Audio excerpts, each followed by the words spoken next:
This week, I'd like to look at how we can integrate our bodies, our physical being, and our outer world around us. Many times in our lives, our bodies have often felt alien to us. And this has led, for some people, to have an antagonistic relationship between our inner being, who we feel we are inside, and the physical form, the way we express in this world. This week, we're going to explore how we can have a greater relationship between our inner and outer beings. I came across an article about 6 months ago on a new branch of science called ecosomatics. So ecosomatics is a movement that recognizes how the experience we have in our own bodies is tied to the environment around us. The phrase was first coined in 1976 by Thomas Hanna, and he helped shift the perceptions of the body, the soma of the body, the experiential body, and how he integrated that with ecology and came up with the term ecosomatics. So again, soma is, we have our physical body, and then we have the experience of our body. And soma is all about the experience. It's that subjective experience. So for instance, if I'm talking about my hands in a physical form, I could describe the color, the shape, the size. But if I'm going to talk about the experience of my hands, I may talk about them tingling or aching or being very flexible or strong. Those would be the experiential aspects of the soma versus the physical aspects of the soma, of the body. So soma is all about how the experience of it is. And so you can see how if we take the experience of our bodies have in the world around us, we come up with that idea of ecosomatics. So again, ecosomatics is about how we interact with our world around us. We think that our bodies are this separate and unique thing. For instance, our skin forms the outside of our bodies, and we can think of our skin as providing a boundary that is separate and distinct from the chair that we're sitting on, or the ground that we're standing on, or even the air around us. But as we come to learn, the skin, which is one of the largest organs in the body, is actually semi-permeable. We expire perspiration through our bodies, so things from inside of our body can reach the outside of our environment. Our skin actually can breathe in air. It can actually take in moisture and nutrients and so forth. When we put hand lotion on our hands, the skin actually absorbs the nutrients in the hand lotion to help our skin become softer. So we think of it as this permeable, separate and distinct thing, but it interacts with the environment all around us. Moisture, temperature enter and exit through the skin, and we experience our world around us with our skin. The other way we experience our world is through our five senses. So we hear, see, taste, touch, smell. These all show us what's going on around us in the world. We can hear a loud, sharp noise and it can startle us. Or we could have our beloved pet laying curled up in our laps asleep, and it just absolutely relaxes us and soothes us.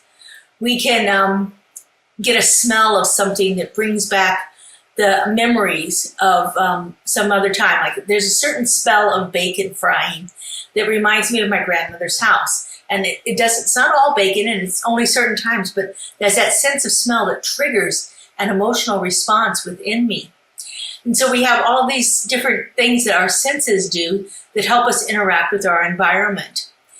We are actually in relationship with everything around us, from the furniture in our homes to our backyards, to the grounds, to the parks, to the streets. We are in relationship with them, and we are interacting with them all the time. And so when we look at it from this point of view, we're actually looking at it from that somatic point of view. It is not having us be separate and distinct parts of biology, but it's actually an integration of the two. And so, we think that nature is this thing out there and we have to go to nature, but nature is all around us all the time. We walk outside into our yards, into our neighborhood, into the park here in the community. We are surrounded by nature, and we are part of nature all the time. We have the elements within us. We have the air, we have the water, we have the earth within us, we have fire. We have all of these cells and microbes and bacteria that are found outside of us are also found within us. And so our bodies, our personal being, this body here, is an inextricable form of our planetary body, of the world around us. Our body is part of a global ecosystem, and it's part of the ecology of the earth. Everything is connected. Our thoughts, we have our thoughts become our words, they become our motivation, the motivation leads us to an action, and so forth. So we are totally integrated with all of the things around us. The temperature outside will affect our mood, especially living here in Las Vegas, we know how the temperature can be extreme. The way that the water at Lake Mead is, we are concerned about that. And so we respond to it in certain ways by using less water here in our valley. We have some of these things that are imposed upon us, government regulations from the water district and so forth. I just bought a new home and found out we can absolutely have no grass, and not that I would want it anyway, but and our pool sizes have been greatly diminished. So just we are responding to our natural world, our world around us, by the way that we behave within our own beings here. So when we begin to shift that point of view that our body is not separate, but is interrelated and part of the natural environment, then we begin to change the way that we look at it.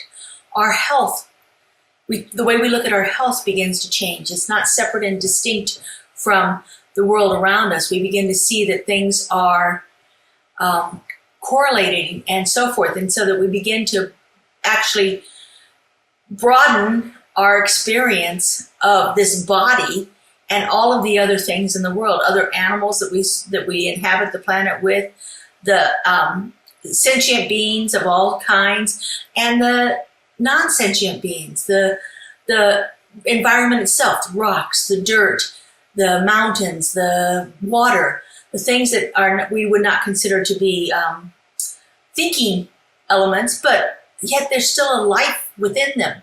There's still an energy that is coming from them. And when we begin to realize that we are so inextricably linked to the world around us, we begin to change how we think about our bodies. So, the heart of this idea of ecosomatics is a sensory embodiment tied to the ecology around us. It is one that begins to help us realize the stress that we've put on our planet. It encourages us to be more conscientious about our environment. And it helps us to interrelate our bodies with our environment in a broader way. And so some of the practices that we can begin to do for this idea of ecosomatics are pretty simple practices. We do them anyway, but if we're doing them almost unconsciously, if we begin to do them in a conscious exploration of how we are interrelated to the environment around us, we begin to have a greater experience of it. For those of you that may be following our Thursday morning Keeping It Real, I'm talking about ecosomatics all month long on our Keeping It Real on Thursday mornings. So if you were interested in a little bit deeper practice into this, please go take a look at that on our YouTube channel. It's our Keeping It Real on Thursday mornings at 9 a.m. But today I want to talk about some of the different ways that we can practice ecosomatics in a more tangible way that will be very beneficial.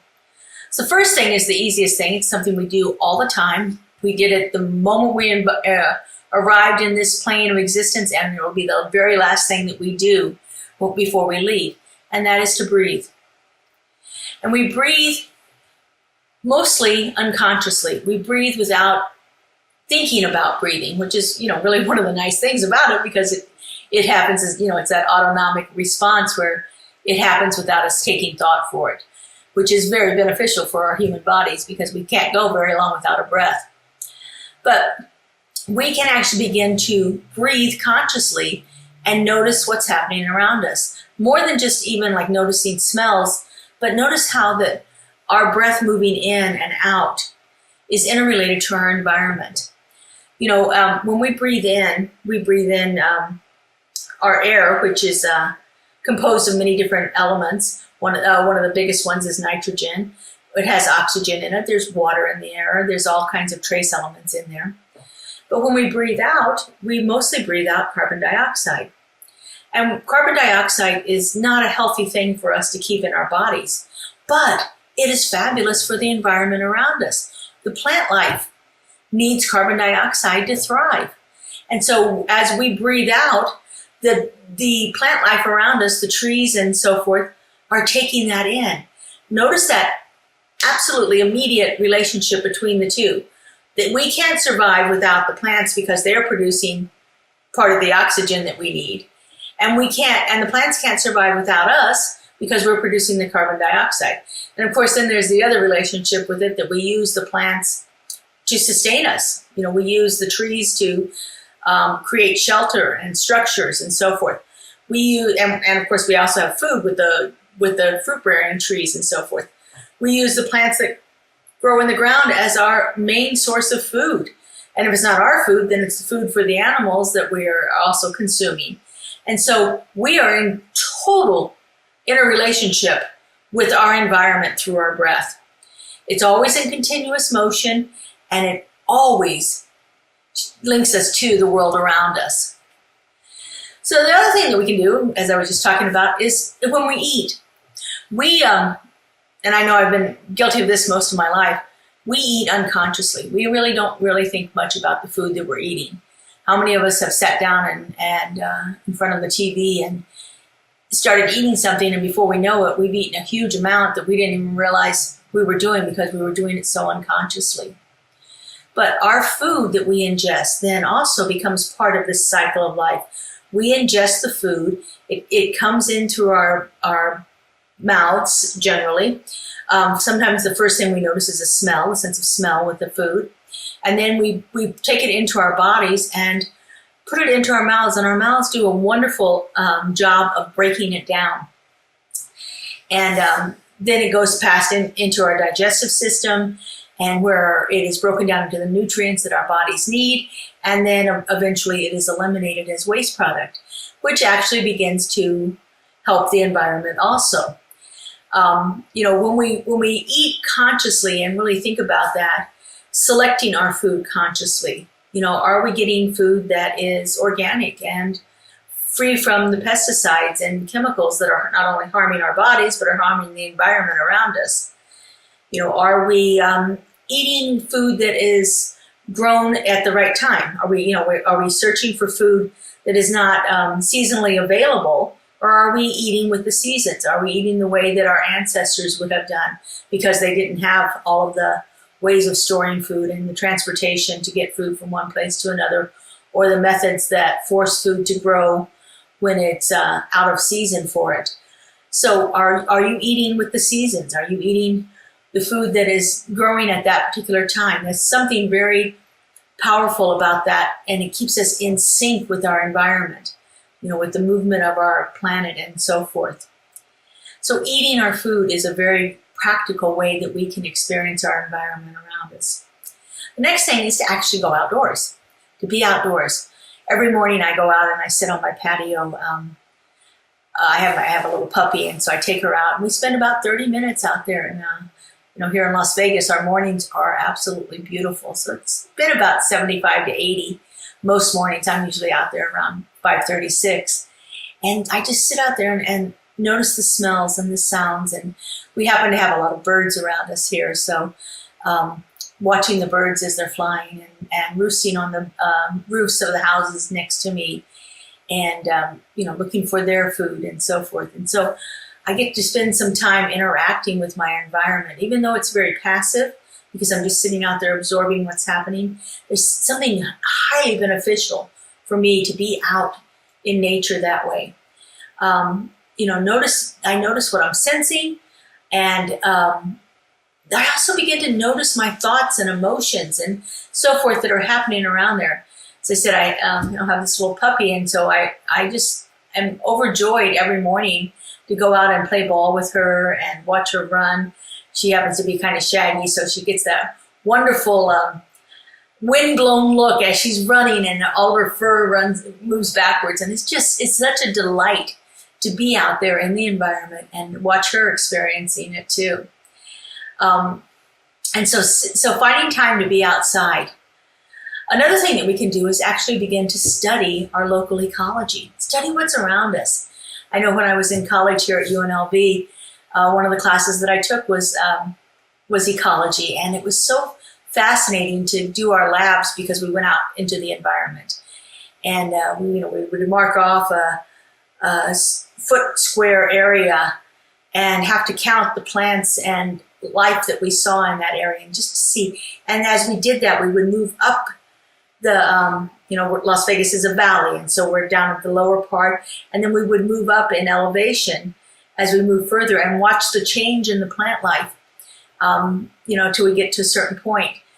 I remember being fascinated by the Joshua trees that are out here, and Joshua trees only grow from like 4,500 to 5,500. You can force one to come into your yard, you can plant it, but naturally they only grow at a certain elevation, and so you have to know, when you see those plants, you know that you're at that certain elevation to see them. And so it was really fascinating, and to watch the increased amount of animal life, insects and so forth, as we moved up in elevation down here in the lower part of the valley where it's so hot and the temperatures can be so extreme during the summer.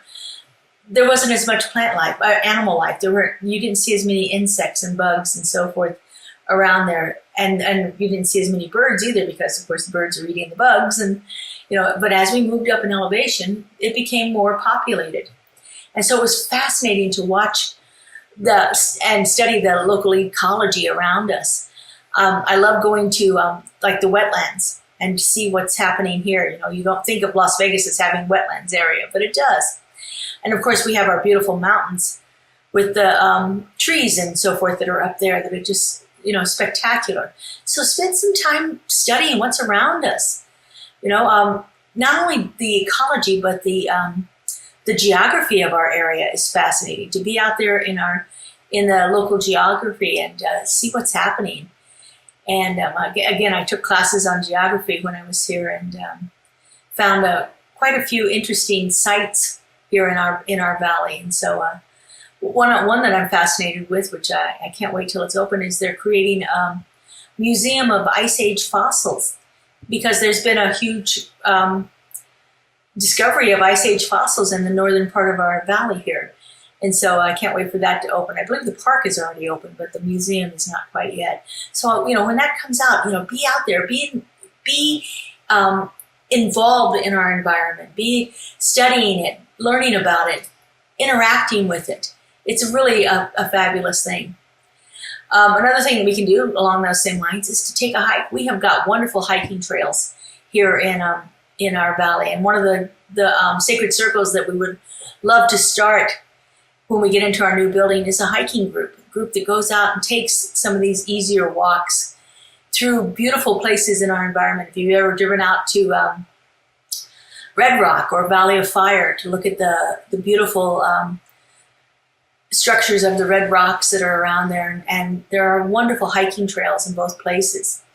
But when you connect with your feet on the ground, you begin to get a greater sense. And there's a whole movement in our world called earthing, which is where we actually connect with our bare feet on the ground. And it doesn't necessarily have to be just dirt. It can also be concrete or rock, something that's more of a natural product. You wouldn't want to do it on blacktop because that's not it's more of a man-made kind of thing, but concrete still has enough of the natural earth in it to connect you and ground you. And there's an interchange of the electrical charges that happens when we are connecting with the earth that way. When I first read about earthing, it was about walking in the grass and connecting with the grass, which is, brings us back to childhood, or running around playing barefoot in the grass if you lived in a place that had grass like that. And so connecting ourselves through this practice of walking and being with the earth, actually having our physical body connect with the earth. One of my favorite things to do is to walk on the beach. I don't particularly like the loose sand area, but once I get near the water where the sand is wet and hard packed, it is such an enjoyable thing. You know, you're walking on the cool earth. You've got the water coming up and washing over your feet. And of course, there's the smell of the ocean and the salt breeze that's around there and the coolness and all of that. Just a wonderful way to connect with the environment. Another thing that you can do is to be in the environment and create art. You know, sit outdoors and write. You're a poet or an author, sit out there and write. Journaling, what a wonderful experience that is. I like to draw. I'm an avid drawer, so I sit out sometimes in the morning and do my spiritual practice is to draw a mandala each morning. And so to be out there doing that. Painting, you can see all of the different people with their little portable easels and paint kits out near beautiful scenery painting. You know, get out indoors and dance or play music. Find what inspires you and see if that environment around you can actually amplify your inspiration. You know, the inspiration comes from within, but it can also be external. And so what are you doing to help yourself be more inspired to be out there? These are just a few different ways that you can begin to actively interact with our environment, actively practice this idea of ecosomatics, where we take the sensations of our body and we link them to the environment around us. Wonderful practices. Hope you find something here that you could do every day. Find a different practice to do every day. It doesn't have to be the same thing. And what I love about all of these is you don't need any special thing to do it. You just go out and be in the environment around us, noticing what's around you. So again, like I said, if you want a little bit more detailed or practice of these ideas of experiencing the environment that I've talked about, check out our Keeping It Real on Thursday mornings at 9 a.m. And as always, we share all of our services and meditations and wonderful spiritual uplifting music on our YouTube channel here. So please explore, take a chance to see what you can find there. Give us a comment. Let us know what you think about this. We're always happy to hear from you, and we will respond if we can. Depending on how you leave the comment, we'll be able to respond to you or not.